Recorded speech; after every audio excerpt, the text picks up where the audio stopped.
এবার এই ঈদ যাত্রায় ঈদ ফিরতি পথে যে ফেরিতে যে বাস দুর্ঘটনাটা হলো, ফেরি থেকে বাসটা যে নদীতে পড়ে গেল, এ বিষয়ে কথা বলার আগে এবার একটা বিষয় বলতেই হয় যে এবার ঈদ যাত্রা বা ঈদ ফিরতি যেটাই আমি বলি না কেন, স্মরণকালের অন্যান্য বছরগুলোর থেকে এবার কিন্তু দুর্ঘটনার হারটা অনেক বেশি। এখন হতে পারে যে এটা অনেকেই বলতেছে যে সরকারি দলের ছত্রছায়ায় এবার অবৈধভাবে অনেক গাড়িও চলাচল করছে। এই যে একটা ইনডিসিপ্লিন সৃষ্টি হয়েছে, যার কারণে সড়কে এবার দুর্ঘটনার হারটা অনেক বেশি। এখন সেসব টপিকে আমি যেতে চাচ্ছি না, যেহেতু সরকার নতুন, তাদের অভিজ্ঞতা কম, তারা 17 বছর ক্ষমতায় ছিল না। তো স্বাভাবিকভাবেই এই বর্তমান সরকারের অভিজ্ঞতা তুলনামূলক অনেক কম। সো তাদের আরও একটা বছর, নেক্সট বছর দেখার একটা সময় আছে।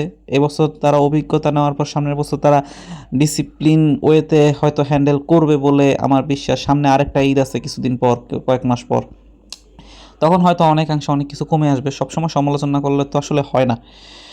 এখন আরেকটা বিষয় হচ্ছে গিয়ে সরকার দলকে আমরা বলবো যে সবসময় খালি এই চেতনা নিয়ে থাকবেন না, চেতনার গল্প বলবেন না, আর আবেগে ধুমধাম মিডিয়াতে ধুমধাম কথা বলবেন না। কারণ আপনাদের এইসব ধূপধাপ আবেগের কথা এবার অনেক কন্ট্রোভার্সি ক্রিয়েট হয়েছে।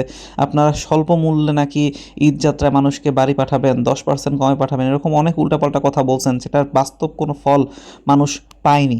সো এরকম আজে বাজে কথা না বলাই ভালো। তাই বলবো এসব সেই চেতনা আর হচ্ছে গিয়ে এইসব আজে বাজে কথা আর বিরোধী দলকে দমন, এই সবই সব সরকার করে যাচ্ছে, এবং এই বর্তমান সরকারের অতীত ইতিহাস ঘাটলে এগুলাই দেখা যায়। সো বর্তমান সরকার বলবো যে এই সব এখন আর এই যুগে খায় না। মানুষ এখন অনেক সচেতন। এখন আর সেই আগের যুগ নাই, স্বাধীনতার 50 বছর হয়ে গেছে। এখন একটু ম্যাচিউর হন। মাননীয় প্রধানমন্ত্রী কিন্তু অনেকভাবেই বলতেছে যে এখন আর সেই আগের আমলের যে স্টাইলে যে এই রাজনীতিটা, সেটা আর হবে না। সো তার বাস্তব কোনো কিছু আমরা দেখতেছি না। তো আমি বাস্তব বিষয়গুলো দেখতে চাই, স্বচক্ষে দেখতে চাই। সো এসব আজে বাজে কথা বাদ দেন, আজে বাজে কাজগুলো বাদ দেন, মানুষের কিভাবে উপকার করা যায় এদিকে কনসেন্ট্রেশন দেন।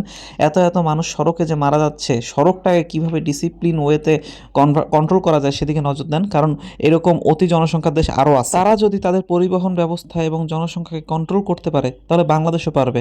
এটা কোনো রকেট সায়েন্স না। বর্তমান প্রধানমন্ত্রী তারেক রহমানের অনেক আগের একটা ভিডিও ভাইরাল হয়েছিল, যেখানে উনি বলেছিলেন এত এত জনসংখ্যার দেশ, এত এত কর্পোরেট অফিস, এত এত ব্যবসা প্রতিষ্ঠান, সেগুলোকে কোনোভাবে এক লাইনে এনে ডিসিপ্লিন ওয়েতে বিদ্যুৎ প্রদান করা সম্ভব না। উনি কিন্তু এই কথাটা বলেছিলেন। এখন উনি যদি একই কথা আবার সড়ক পরিবহনেও বলেন, তাহলে কিন্তু দল নিয়ে অনেক কন্ট্রোভার্সির শিকার হবেন উনি। তাই আজে বাজে কথা বাদ দেন। বাস্তব এক্সাম্পল চায়না আছে, অনেক বেশি জনসংখ্যা তাদের, তারা কিন্তু ডিসিপ্লিন ওয়েতে সব কিছু ম্যানেজ করছে।